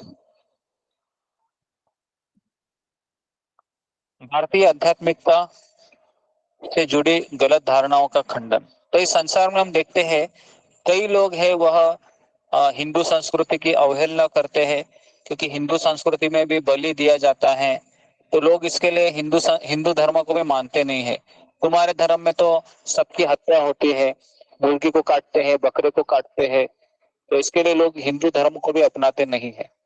हाँ, लेकिन सनातन धर्म में इस चीज का कोई भी अवशेष नहीं है, क्योंकि सनातन धर्म के 4 पिलर है। कौन से है? पहला है नशा नहीं करना, दूसरा है जुआ नहीं खेलना, तीसरा है मांसाहार नहीं करना, और चौथा है व्यभिचार नहीं करना। ये 4 है धर्म के पिलर है। तो अभी मुझे बताइए, कलयुग में ये चारों पिलर क्या है? उध्वस्त हो गई है। हाँ, जुआ खेला जाता है यहाँ पर, तो खेला जाता है ना जुआ। अभी आईपीएल मैच चल रही है, कई लोग उस पे पैसे लगाते हैं, कई लोग है वो रोज जुआ खेल रहे हैं। अभी नशा तो करते ही लोग हैं, इसके लिए बड़े बड़े मद्यालय खोले हुए हैं, बियर के, दारू के, बराबर है। मांसाहार तो हमको पता ही है कि रास्ते पे मांस अभी बिक रहा है, बराबर है। और चौथा है व्यभिचार, तो व्यभिचार भी सभी जगह पर अभी हो रहा है। तो इस तरीके से कलयुग में है चारों ये धर्म के पिलर नष्ट हो रहे हैं। तो इसके लिए श्रील प्रभुपाद कहते हैं कि अगर हम हरे कृष्ण माला का जप करेंगे और कोई 4 नियम का पालन नहीं करेगा तो उसको भगवान मिलेंगे क्या? उसको भगवान नहीं मिलेंगे, नहीं मिलेंगे। नहीं मिलेंगे। के लिए हमको इस नियम का पालन करना बहुत जरूरी है। लेकिन कई लोग जब इस्कॉन में आते हैं तो पहले तो मांसाहार करते हैं, नशा करते हैं, तो हम उनको कहते हैं आप करते रहिए, कोई बात नहीं, लेकिन माला करते रहिए। धीरे धीरे धीरे धीरे धीरे धीरे आपका ये गलत आदत है वो छूट जाएगा। हमें ऐसे कितने लोग देखे हैं जो गुरु इतने जी मैं दारू भी पीते करती थे। है अभी तक। हाँ अभी तक छूटा नहीं है गुरु जी। जाप कर माला जाप कर रहे हैं लेकिन अभी तक छूटा नहीं गुरु जी। आप हमको आशीर्वाद छूटा दीजिए नहीं कि है मेरा तो छूट जाए। हाँ छूट जाएगा, छूट जाएगा, चिंता मत कीजिए। क्योंकि यहाँ पर कई लोग हैं जिनका चाय कॉफी छूटा है। यहाँ पर आने से प्रवचन सुनने के बाद उनका माला अच्छे से हो रहा है। तो आप अगर सुबह उठ के सत्संग में आओगे गुरु जी तो जरूर होगा। माला में तो इतना नींद लगता है, कितना हम सो जाते हैं, 10 मिनट तो सो ही जाते हैं, 10-15 मिनट एकदम नींद लग जाती है। जी जी जी जी जी जी ओके। उसके बाद फिर भगवान कहते 11वें श्लोक में, ये यथा माम प्रपद्यन्ते ताम सखैव भजाम्यहम् हम। जो जिस भावना से मेरे पास आएगा उसी भावना से मैं उसको क्या करूंगा, फल दूंगा। ठीक है। तो इसके लिए अगर कोई कृष्ण का नाम इसलिए जप करता है ताकि उसको धन मिले, पैसा मिले, जॉब मिले, नौकरी मिले, उसके बाद पत्नी मिले, तो भगवान उसको वो दे देते हैं। लेकिन अगर कोई भगवान के पास इसलिए आया है ताकि उसको भगवान खुद चाहिए तो भगवान उसकी परीक्षा लेते हैं, है ना। इसके लिए एक राजा था, उसने ऐलान किया था कि आज मेरा जन्मदिन है, जिसको जो चाहिए मैं उसको दे सकता हूँ। तो पूरी लंबी कतार लगी थी, सब लोग वहां पर आ रहे थे। कोई राजा से गाय मांग रहा था, कोई राजा से गहने मांग रहा था, कोई राजा से जमीन मांग रहा था। लेकिन एक बूढ़ी औरत आई वहां पर और उसने राजा को क्या कहा कि बस तू मेरा बेटा बन जाओ। क्या मांगा? तो तू मेरा बेटा बन जाओ, इतना ही मांगा। राजा ने कहा कि कुछ और तो मांगो ना, बेटा बनने से क्या होगा। तो बूढ़ी औरत ने कहा कि मुझे बस राजा तुम मुझे माँ करके पुकारो। तो ठीक है, तो चले गए। तो बूढ़ी औरत ने क्या किया, राजा को पत्र लिखा कि मैं चाहती हूँ राजा तुम मेरे घर में आ जाओ खाना खाने के लिए, तुम्हारी माँ तुमको बुला रही है। तो अभी उस बूढ़ी औरत का जो घर था वो झोपड़ी था। तुरंत राजा ने क्या किया, सैनिकों को आदेश दिया जाओ क्या करो अभी, तो उस कुटिया की जगह महल बना दो। तुरंत महल बन गया। उसके बाद जो रास्ते पे जा रहा था वो रास्ता भी बहुत घटिया था, उसको भी सुधार डाला। अपने आप क्या है, सब कुछ मिल गया उस बूढ़ी औरत को। समझ में आ रहा है। तो भक्त ये बुद्धिमान होता है। भक्त भगवान के पास कुछ मांगता नहीं है लाइन पे खड़ा होके, वो क्या बोलता है भगवान को, भगवान को यही कहता है हाँ कि मैं आपका दास बन जाऊंगा, मैं आपका सेवक बन जाऊंगा। तो भगवान क्या करते हैं, सब कुछ करते हैं बिना मांगे। क्योंकि हम भगवान के पास कुछ जाते हैं क्या मांगने के लिए, हम मांगने के लिए नहीं जाते, हमको अपने आप मिल जाता है। बराबर है। हाँ, दे दो। हाँ, नहीं, एक मिनट। तो इसके लिए हमको आध्यात्मिक प्रगति के मार्ग पर विभिन्न स्तर होते हैं, है ना।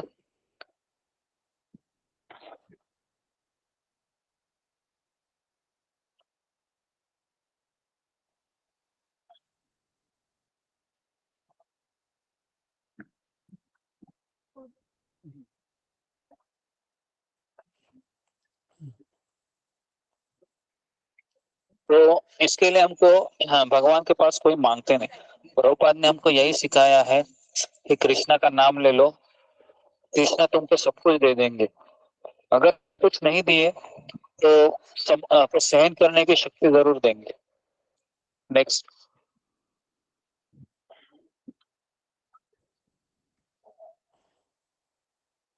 नेक्स्ट।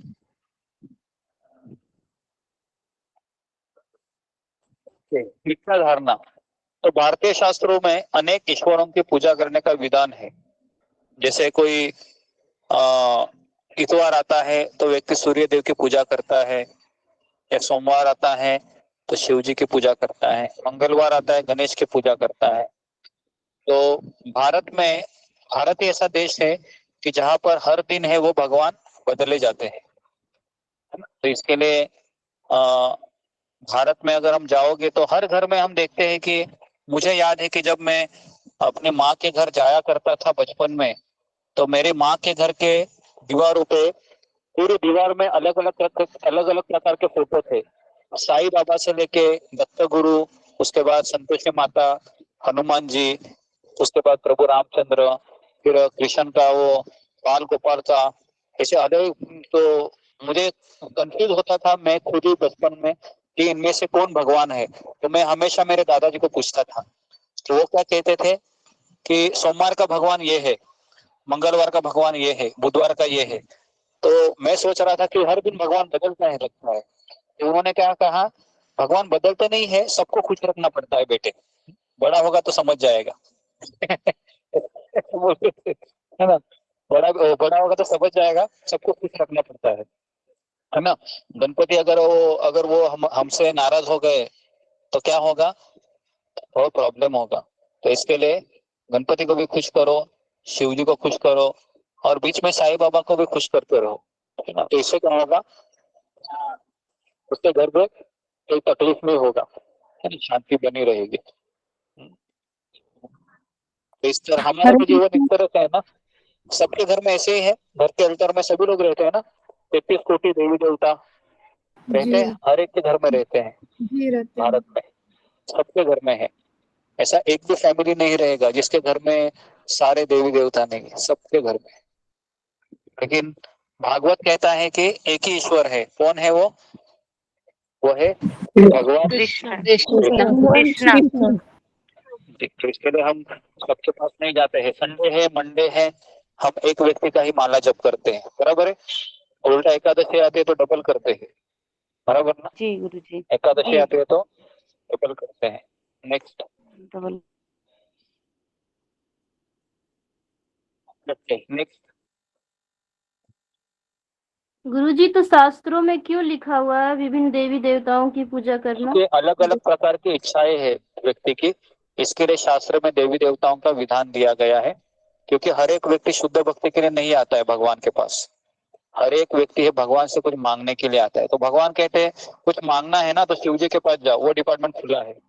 तो शिव जी तुमको क्या देंगे, अच्छा पति देंगे। पत्नी चाहिए, पार्वती के पास जाओ। अच्छा तुमको धन चाहिए, कुबेर के पास जाओ। तो भगवान कहते हैं मैं इनके पास टाइम पास क्यों करूं। भगवान बोलते इनके पास चले जाओ, इनके पास मिल जाएगा। हाँ, लेकिन फिर भगवान कहते हैं फिर भी अगर तुमको मेरे पास आना है तो आ सकता है, लेकिन मैं इतने जल्दी देता नहीं हूँ, बराबर। इसके लिए आप देखोगे कृष्ण के भक्त हमेशा गरीब होते हैं। देखा आपने, कृष्ण के भक्त के पास ज्यादा पैसा नहीं होता है, कैसे भी अपनी रोजी रोटी गुजरता है।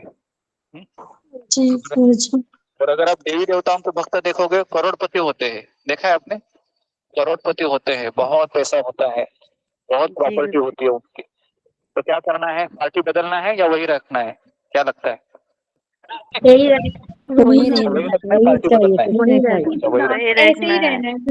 बजट करके चला लेंगे हम।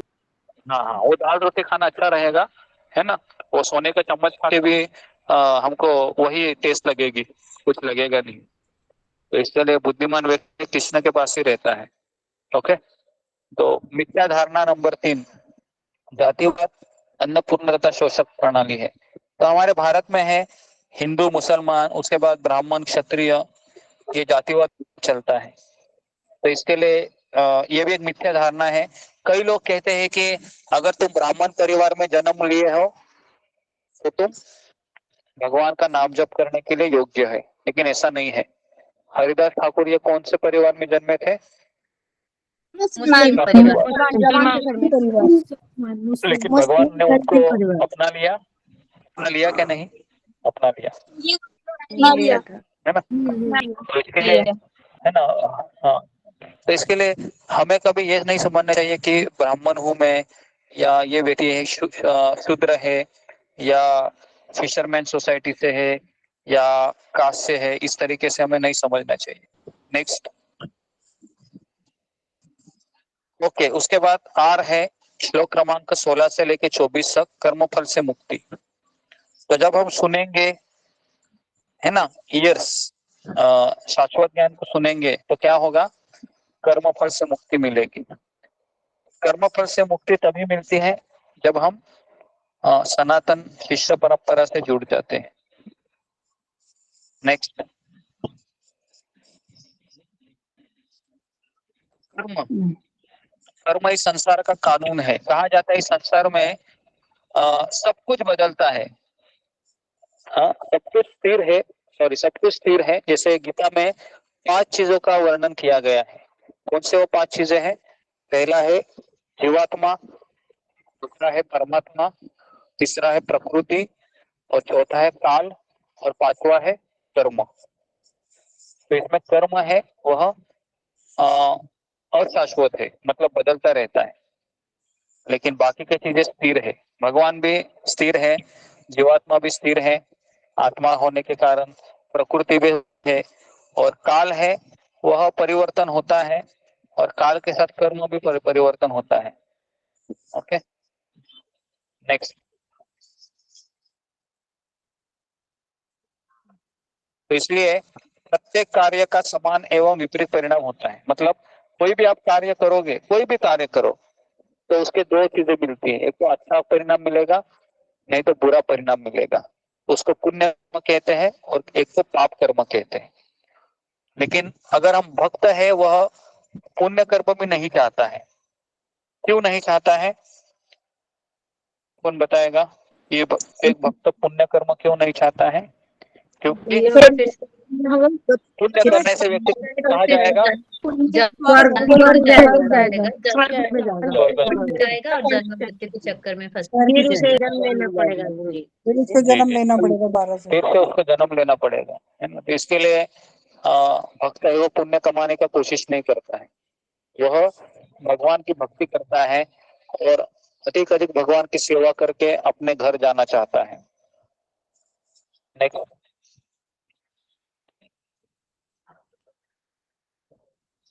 कर्म, तो बुरे कर्म है, नहीं करना चाहिए।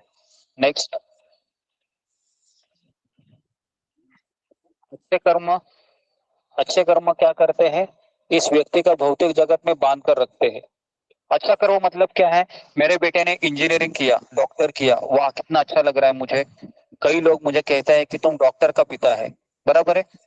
जब पिता बूढ़ा हो जाता है, उसका बेटा अगर डॉक्टर बनता है, तो सबसे ज्यादा सुख किसको लगता है? पिता को लगता है। पता है क्यों? क्योंकि लोग अभी क्या बोलेंगे उसको? डॉक्टर का पिता है, तो उसको बहुत अच्छा लगता है। तो इसके लिए ये भी कर्म क्या हुए, हमको बांध कर रखते हैं। तो इसके लिए हमें बुरे कर्म है हमको नरक में ढकेल देते हैं, और अच्छे कर्म हमको इस संसार में बांध के रखते हैं। तो इसलिए हमें अच्छे और बुरे दोनों कर्म से निकलना है। नेक्स्ट। इस संसार की सारी चिंताएं तथा बंधनों से मुक्त करते हैं हमें भगवान की भक्ति। नेक्स्ट। अकर्म का अर्थ क्या है? भगवान के लिए कार्य करना। जैसा अभी हम यहाँ पर आए हैं, तो यहाँ पर भी हम क्या कर रहे हैं? दूसरों की तरफ ब्रेकफास्ट खा रहे हैं, लंच खा रहे हैं, डिनर खा रहे हैं, बराबर है। हम भी सांस लेते हैं, बाहर के लोग भी सांस ले रहे हैं, बाहर के लोग भी क्या खा रहे हैं।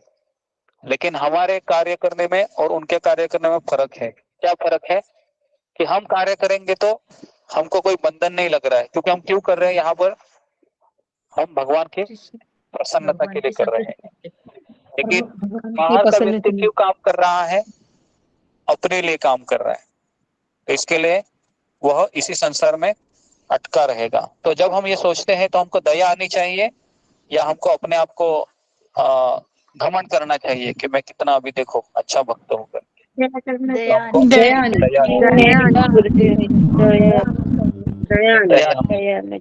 ये भक्त कैसे है? जैसे कल हम शाम को यहाँ पर नगर संकीर्तन करते करते हम शिव जी के मंदिर तक गए थे।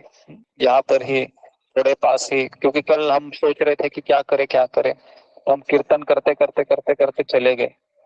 तो काफी लोग सुन रहे थे, काफी लोग देख रहे थे। तो सुनने से देखने से क्या हो गया, उनका सुकृति बढ़ गया, है ना। हम जब भगवान का नाम जप करते रास्ते पर निकलते हैं, बहुत लोगों का फायदा होता है ना। नेक्स्ट,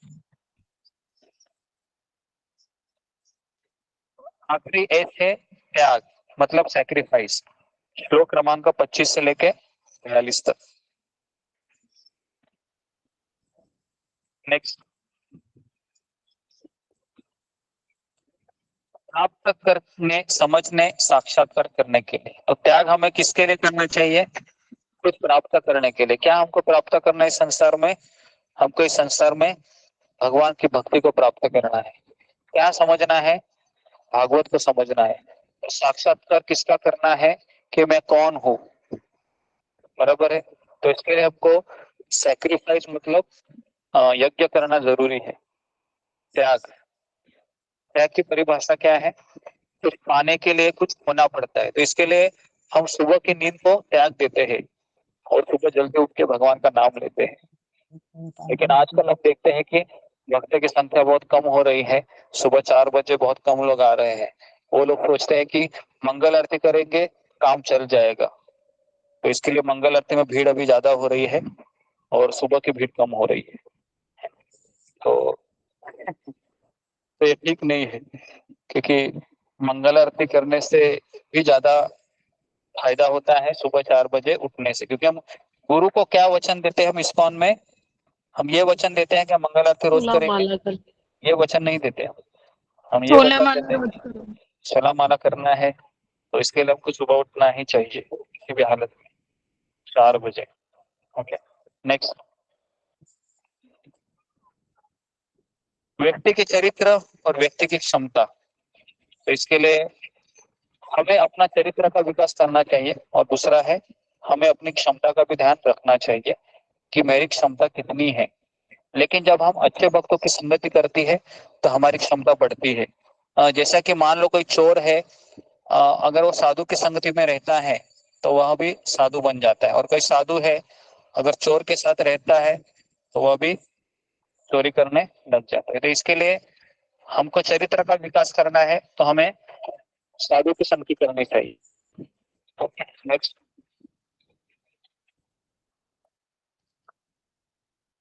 इसके लिए त्याग का अर्थ क्या है, त्याग का अर्थ क्या है, किसका त्याग करना चाहिए। गीता हमें कहती है कि कर्म के फल का त्याग, कर्म के फल का त्याग करना चाहिए। कर्म का फल का त्याग करना चाहिए। कर्म का त्याग करना चाहिए क्या, बिल्कुल नहीं, है ना। नेक्स्ट, ओके, तो यहाँ पर लिखा है अपने अभिमान का त्याग करके प्रामाणिक गुरु की शरण लेना सबसे बड़ा त्याग है। देखिए, सबसे बड़ा त्याग क्या है, अपने अभिमान का त्याग करके प्रामाणिक गुरु की शरण लेना चाहिए। इसके लिए जब हम भक्तों के संग में आते हैं, यात्रा में आते हैं, तो हमें एकदम निचला से निचला सेवा करना चाहिए, है ना। भक्तों की सेवा करोगे तो यात्रा में आने का फल मिलेगा। और अगर हम ऐसे ही पहले बैठ के खाएंगे तो हम अगर हम सेवा दूसरों से लेते हैं तो 2 चीजें आती है। लिखिए, अगर हम सेवा दूसरों से लेते हैं तो 2 चीजें हमको प्राप्त होती है। पहला है कि हमको उस व्यक्ति से आसक्ति हो जाती है।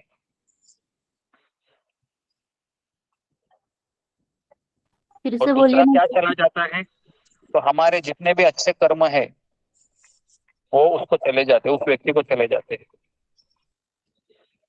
तो इसके लिए हमको सेवा लेना चाहिए या सेवा करना चाहिए, क्या लगता है आपको। सेवा करनी चाहिए। सेवा करनी चाहिए। हाँ, अगर हम सेवा अपनी दे देते हैं तो क्या होता है, उस व्यक्ति को मेरे सारे अच्छे कर्म चले जाते हैं। तो आपने कमाया यहाँ पर सुबह माला करके, सब किसको चला गया, कौन लेके गया, वो व्यक्ति लेके गया आपकी सेवा करके। हाँ, तो इसके लिए हमको सेवा नहीं देना चाहिए। तो इसके लिए पहले के लोग पता है सेवा नहीं देते थे। क्यों नहीं देते थे, इसके पीछे ये कारण था। ठीक है, तो सबसे बड़ा त्याग क्या है, अपने अभिमान का त्याग करके गुरु की शरणागत होना। ओके, नेक्स्ट,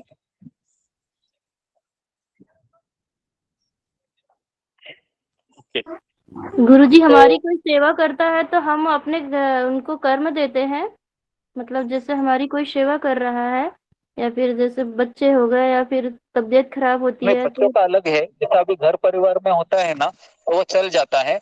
मैं यात्रा में आने की बात कर रहा हूँ। जब हम बाहर चलते हैं, किसी से सेवा लेते हैं, तो फिर क्या होता है, हमारी सेवा है वो हमने जो जितने अच्छे कर्म कमाए हैं वो सब उसको चले जाते हैं। हाँ, तो इसके लिए हमें सेवा देनी नहीं चाहिए, सेवा करनी चाहिए। ओके, तो इसके लिए हमारे भक्तों में कंपटीशन क्या होना चाहिए कि मैं तुम्हारी सेवा करूंगा, मैं तुम्हारी सेवा करूंगा, ऐसे कंपटीशन होना चाहिए। हाँ, ठीक है। इसके लिए हृदय को उपजाऊ भूमि के समान बन जाता है जब हम अहंकार को छोड़ देते हैं। नेक्स्ट।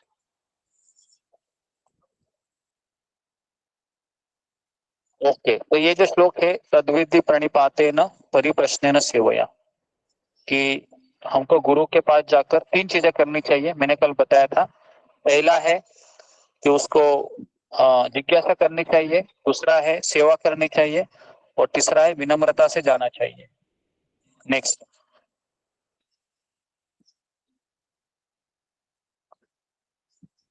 Okay, next.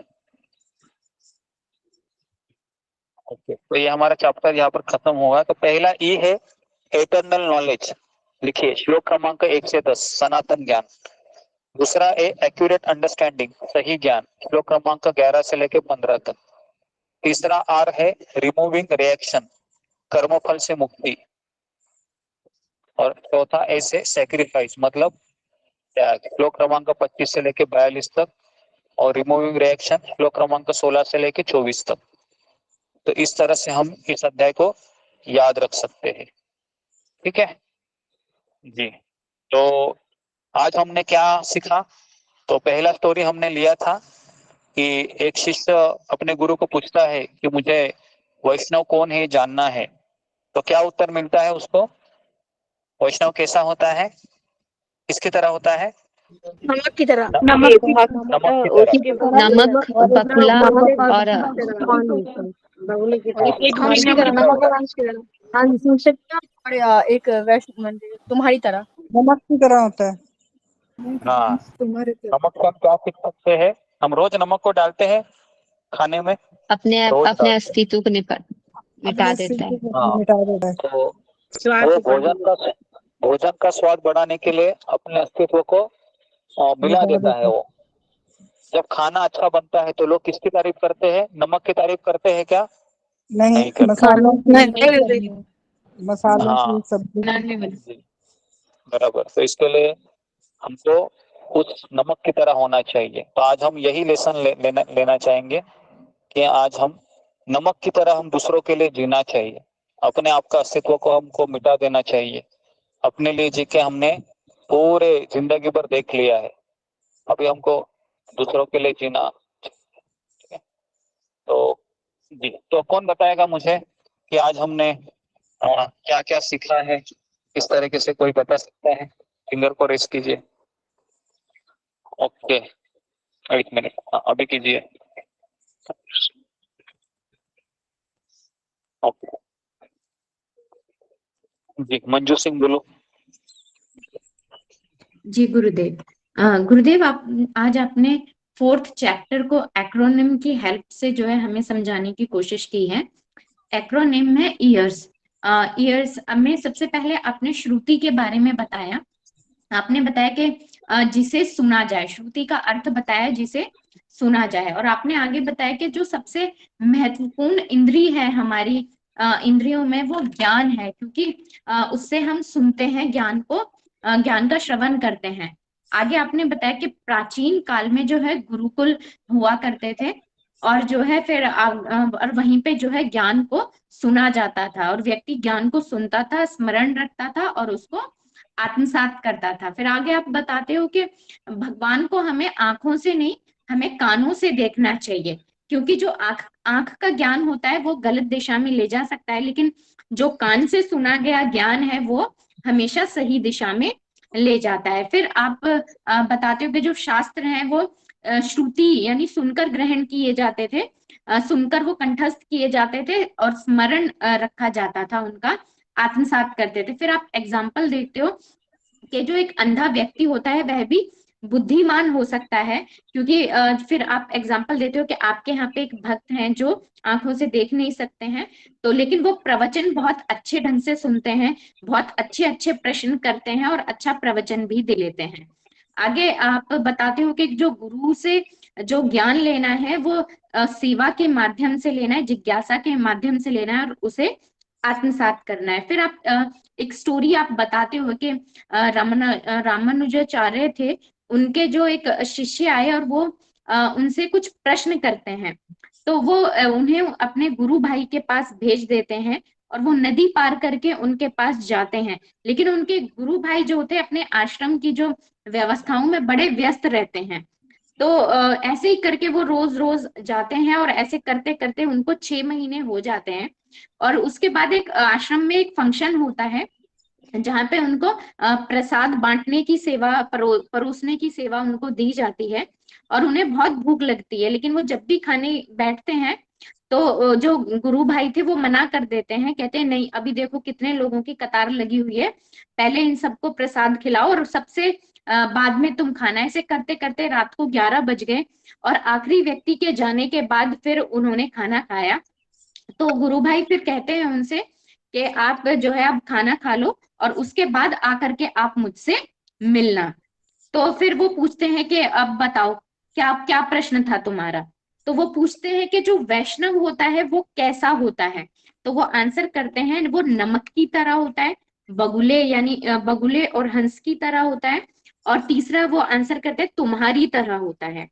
तो वो पूछते हैं कि बताओ मेरे को 6 महीने हो गए हैं और जो है ये तो एक लाइन में आंसर दे के चले गए, मुझे इसका तात्पर्य कौन समझाएगा। फिर वो पूछते हैं गुरुदेव तात्पर्य भी मुझे बताइए।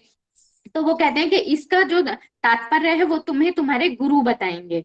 तो वो फिर अपने गुरु के पास जाते हैं, तो फिर वो तात्पर्य को फिर बताते हैं कि वैष्णव जो होता है नमक की तरह, इसका अर्थ होता है कि जैसे नमक अपने अस्तित्व को मिटा करके स्वाद बढ़ाता है, इसी तरह से वैष्णव होता है, वह जो है जहां भी होता है वो उस जगह का स्वाद बढ़ा देता है, लोगों के जीवन में खुशहाली लेकर के आता है। फिर आप हंस और बगुले का बारे में बताते हैं कि पानी में खड़े रहकर वह प्रतीक्षा करता है और बड़ी मछलियां खा लेता है और छोटी छोटी छोड़ देता है। यहाँ पे बड़ी मछली और छोटी मछली से तात्पर्य परेशानियां हैं कि छोटी छोटी परेशानियों से वैष्णव विचलित नहीं होता है और जब बड़ी समस्या आती है तो वह कृष्ण को पुकारता है और अपने गुरु के शरणागत होता है। फिर आगे आप हंस के बारे में बताते हैं कि जैसे हंस होता है और जब पानी और दूध मिला करके दिया जाता है तो वह दूध पी लेता है छानकर और पानी को छोड़ देता है। तो ऐसा ही वैष्णव होता है कि उसे जो संसारिक ज्ञान कितना लेना है कितना छोड़ना है, संसार में बहुत सारी बातें होती हैं, तो उसमें से क्या चीज जो है सही है उसको लेना है, उस चीज की जो परख होती है वो वैष्णव कर सकता है। और तीसरा जो वो कहते हैं कि तुम्हारी तरह होना चाहिए, तो वो कहते हैं कि तुमने जो है एक प्रश्न के ऊपर अपने 6 महीने का समय दिया और इस आश्रम में तुमने इतनी मन लगा करके सेवा की, वे पूरी विनम्रता के साथ तुम 6 महीने तक रहे और प्रतीक्षा करते रहे, तो इस तरह से एक जो वैष्णव है वो तुम्हारी तरह जो है विनम्र होना चाहिए। तो फिर आगे आप बताते हो कि जो प्रतीक्षा होती है वह सही रास्ता दिखाती है और हमारे अंदर जो है धैर्य होना चाहिए। और आगे आप बताते हो कि जो शिष्य है वह गुरु से अगर अपेक्षा करता है तो यह गलत है, उससे उसकी भक्ति का नाश हो सकता है। और लेकिन जो एक गुरु है वह अपने शिष्य से अपेक्षा कर सकता है जिससे कि उसकी प्रगति होती है। आगे आप बताते हैं कि जो सुनना, स्मरण करना और आत्मसात करना यानी कि व्यवहार में लेकर के आना। सुनना तो हमें बार बार स्मरण करना है, बार बार श्रवण करना है, बार बार हमें उसका स्मरण करना है और उसको व्यवहार में लेकर के आना है। फिर आगे आप बताते हो कि जो गुरु है वो ज्ञान प्रदान करता है और गुरु शिष्य परंपरा से ज्ञान ऊपर से लेकर के नीचे तक आता है और कालांतर में यह परंपरा टूट गई थी और इसीलिए भगवान ने इस ज्ञान को वापस से हमें बताया है अर्जुन के माध्यम से। फिर अगला एक्रोनिम आता है ई यानी इटरनल एजुकेशन, इटरनल नॉलेज, सनातन ज्ञान। 1 से 10 श्लोका में इसके बारे में जो है व्याख्या की गई है। आगे आप बताते हो कि सृष्टि के साथ एक निर्देश पुस्तिका आती है जिसे हम गीता कहते हैं। फिर आप बताते हो कि पहले ब्रह्मा, यह ज्ञान सबसे पहले ब्रह्मा जी को मिला, भगवान ने ब्रह्मा जी के हृदय में दिया, फिर ब्रह्मा जी ने नारद जी को दिया, नारद जी ने व्यासदेव जी को दिया, व्यासदेव जी से मध्वाचार्य, और फिर इस तरह से कालांतर में आते आते ये भक्ति वेदांत स्वामी प्रभुपाद जी के पास आया, फिर उनसे ये राधानाथ स्वामी महाराज को मिला। फिर आप कहते हैं कि सिर्फ इस जगत में 3 चीजें ही हैं जो शाश्वत हैं, इसके लिए आप BBB फॉर्मूला बताते हैं, भक्त, भक्ति और भगवान। और ये जो चीजें होती है BBB फॉर्मूला, ये समय के प्रभाव से बदलता नहीं है, और बाकी जो सारी भौतिक वस्तुएं होती हैं, चाहे भौतिक रिश्ते हो या भौतिक चीजें हो, समय के प्रभाव से वो जो है क्षीण होती जाती हैं, खत्म होती जाती हैं। और आगे आप बताते हो कि अगर हमें भगवान से जो है कनेक्शन, अगर हमें अपना संबंध बढ़ाना है तो वो नाम जप उसके लिए माध्यम है। फिर आगे आप बताते हो कि जो है ये जो निर्देश पुस्तिका है वो मैनुअल जो है, जो हमें ये सिखाता है कि हाउ टू ऑपरेट, तो ये गीता है, और गीता हमें जीना और मरना दोनों सिखाती है। फिर आगे आप सृष्टि के उद्देश्य और कार्य के बारे में जानकारी की बात करते हैं कि सृष्टि का क्या उद्देश्य है और इसकी जानकारी किस में मिलती है। तो सृष्टि के उद्देश्य और कार्य की जो जानकारी होती है वह गीता में मिलती है। आगे आप बताते हो कि जो संसार है वो जेल है, और जेल में कोई सुखी नहीं रह सकता, और हमारा उद्देश्य है कि हम अपने भगवान के पास, भगवत धाम, अपने पिता के पास वापस चले जाएं। और जो ये सकाम भक्ति होती है कि हम भगवान से चीजें मांगते रहते हैं, तो वो जेल में बिरयानी और कोल्ड ड्रिंक जैसा होता है। अगर हम जेल में हमें बिरयानी मिल जाए, कोल्ड ड्रिंक मिल जाए, ये बिल्कुल वैसा ही होता है। फिर आगे बताते हो कि गतिशील, उपयोगी, व्यवहारिक रीति, योग्य एवं संत पुरुष द्वारा पूरे ब्रह्मांड में ज्ञान का प्रसार किया गया। फिर आप यहाँ पे आगे बताते हो कि जो 3 जो है स्त्रियां होती हैं वो थोड़ी कुरूप होती हैं, उनका चेहरा काला पड़ चुका होता है, तो वो एक ऋषि के आश्रम में जाती हैं और वो बिल्कुल सुंदर बन के बाहर निकलती हैं। तो यहाँ आप नदी का एग्जाम्पल देते हैं कि गंगा, यमुना, सरस्वती सब लोग नहा करके गंगा में अपने पाप छोड़ जाते हैं, तो अपनी गंदगी की सफाई के लिए जो गंगा देवी हैं वो ऋषि के आश्रम में जाती हैं और सत्संग सुनती हैं। फिर आगे आप एग्जाम्पल देते हो कि जो है नदी, सब जो है गंगा नदी में स्नान कर रहे थे, तो नदी का पानी बहुत ठंडा था और लोग काफी समय से स्नान कर रहे थे, बट आप लोग जल्दी बाहर आ गए। फिर आप बोलते हो कि अगर गंगा स्नान हो रहा है और साथ ही में गीता और भागवत की क्लास चल रही है, तो हमें क्या करना चाहिए? तो हमें जो है गंगा स्नान को छोड़ के हमें गीता भागवत की क्लास में जाना चाहिए। फिर आगे आप बताते हो कि राधानाथ स्वामी ने भी गंगा नदी को ही अपनी माँ कहा है। फिर आप दिव्य ज्ञान के बारे में बताते हो कि भगवान और आत्मा को संबंध का जो ज्ञान है वही दिव्य, उस संबंध ज्ञान को जानना ही दिव्य ज्ञान है। और 4 धाम की यात्रा से पहले भी लोग गंगा स्नान करते हैं। और फिर आगे आप बताते हो कि जो संत होते हैं, संत पुरुष होते हैं, वो भगवान को प्रिय होते हैं। फिर आप बताते हो कि प्रभुपाद जी ये कहते हैं कि जो हमारे इस्कॉन के मंदिर हैं वो विश्वविद्यालय के समान है, क्योंकि वो एक पाठशाला है जहाँ गीता और भागवत का ज्ञान दिया जाता है, जिसके अंदर भगवान के साथ संबंध ज्ञान के बारे में बताया जाता है। फिर आप दुख के बारे में बताते हैं कि संसार का दुख क्या है, कि भगवान को भूल जाना ही दुख है। हम अपनी मिथ्या पहचान में डूबे रहते हैं कि हम पत्नी हैं, पति हैं, भाई हैं, तो ये हमारी मिथ्या पहचान है, और हमारा जो असली अस्तित्व है वो है कि हम भगवान के दास हैं। जब हम ये चीज भूल जाते हैं तो हम दुख का अनुभव करते हैं। आगे आप बताते हो कि संसार में धर्म की स्थापना के लिए और ब्रह्मांड को सुचारू रूप से संचालन करने के लिए जो है भगवान आते हैं। इसके लिए एग्जाम्पल आपने परशुराम जी का दिया कि वो मन की स्पीड से जो है चलते थे, और जो है हरे कृष्णा, धन्यवाद। बहुत अच्छा बता रहे थे। हाँ, पूरा ही मुझे लगता है कि सारा ही चीज मुझे लिखते रहते लगता है। अच्छा है, हर एक शब्द लिखते हैं एक तरीके से। अच्छा स्पीड है लिखने का, है ना जी। तो सब लोग हैं इनके नोट से वो प्रेफर कर सकते हैं, क्योंकि सब कुछ गुरुदेव लिखा आधा हुआ ही है। हुआ था, अभी आधा और रह रहा था वैसे। हाँ, आधा अभी और तो रह गया टाइम है, भी लेकिन था गुरुदेव, हमारा रिपीट कर सकते समय थे। बहुत ज्यादा हो गया है ना, इसलिए मैंने तुमको रोक दिया, है ना। लेकिन अच्छा लिखा है तुमने। ठीक है, तो यहाँ पर हम रुकते हैं। ओके, क्योंकि हम भी सुबह से उठे हैं। ओके, बहुत बहुत धन्यवाद आप सबका। हरे कृष्णा हरे कृष्णा कृष्ण कृष्णा हरे हरे राम कृष्णा हरे कृष्णा कृष्णा कृष्ण हरे हरे राम